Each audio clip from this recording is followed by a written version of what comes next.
when you sharpen your chain, be sure you're in a well-lit area, and if you need to, you can use a clamp-on light for additional lighting, and then a magnifying glass may also be useful to look at the cutters. You can also download a magnifying app for your cell phone.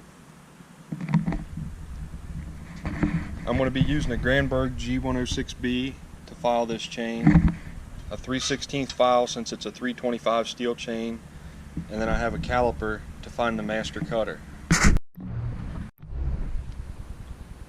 After you've inspected your chain, you want to take your caliper and go around and measure each cutter to find your master cutter. Your master cutter is going to be the cutter that is the shortest.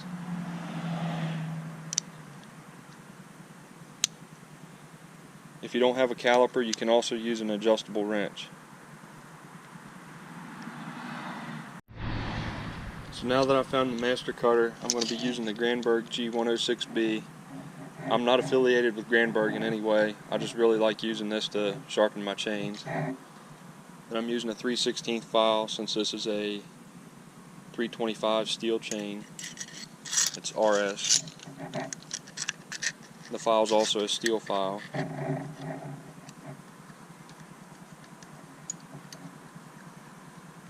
And there's how the file mounts into the Granberg.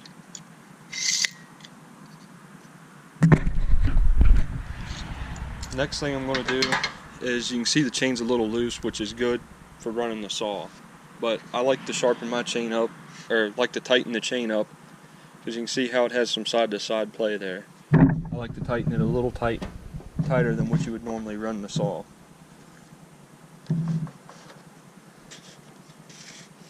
This saw has its stupid easy adjuster on it, so I can't get it really tight like I could on a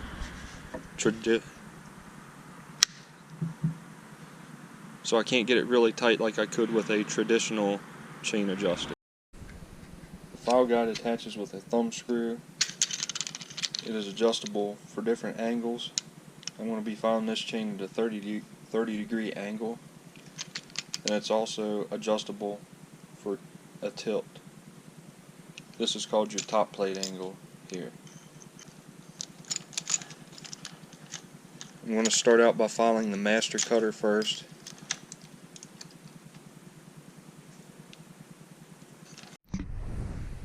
I have the file guide on, and you can see I have this sitting about in the middle of the rivets. I'm going to tighten it down tight, finger tight, both sides.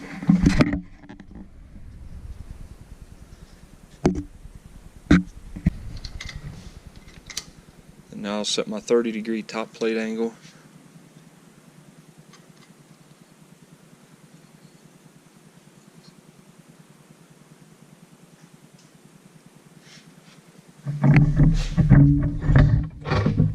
And there's this screw in the back that controls how deep your file is going, or the up and down rather. You want about 20% of your file sticking out past the top of the tooth. If the file is in too deep, the chain will be too aggressive, because the cutter will have too much of a hook, and it will also dull very quickly. And if it's not in deep enough, the chain won't self-feed very well or cut very well.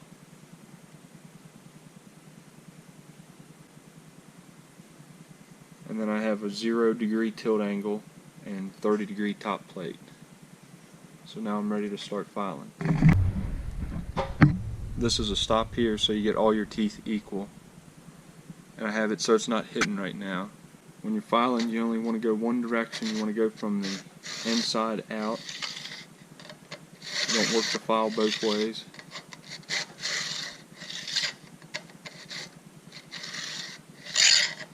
You want to let the file do the cutting. Don't need to give it a lot of pressure.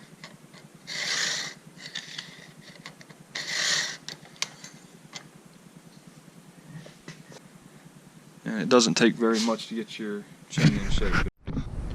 Now that I have one cutter down, I'm going to adjust this stop out so that all of them will be filed to the same length. It's a good idea every few cutters to rotate your file so you get even wear on your file. Now that I have one side done, I'm going to flip it around and do the other side.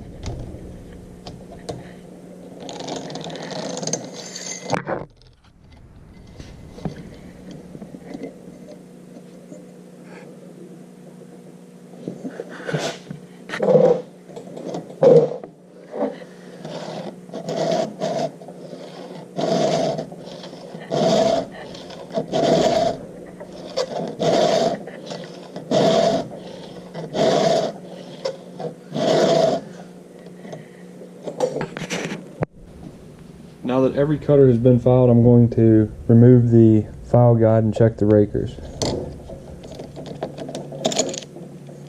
or depth gauges. There are a few different styles of gauges you can use. That one is called a drop center because it's in the center, and this one has different depths. On a steel chain, you're looking for 25 thousandths.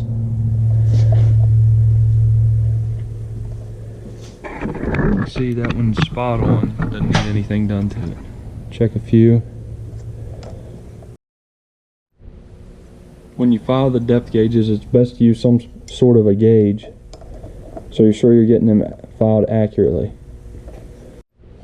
If the depth gauges are too low, the chain will be too aggressive and drag the saw down, and in extreme cases it can even break the end off of your crankshaft. If they are not maintained and they are too high, the chain will not cut very well because it cannot take a big enough bite, because they are what controls how big of a bite the cutter takes. If you look at the cutter, you can see it is angled back, so as you file it, it gets shorter, so you need to maintain the depth gauges. Different parts of the chain are the cutter, the depth gauge, sometimes also referred to as a raker or a drag, and then this is the tie strap.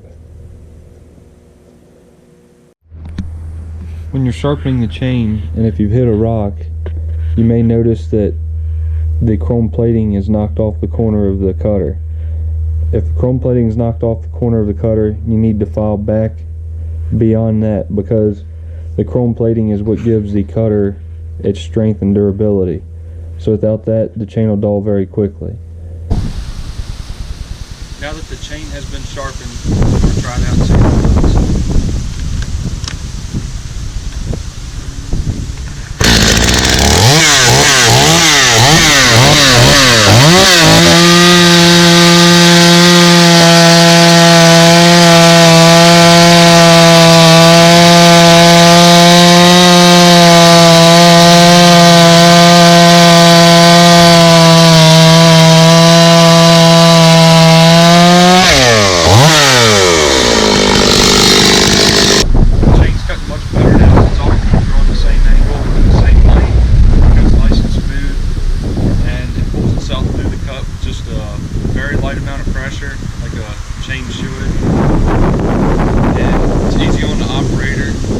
Have to apply a bunch of pressure.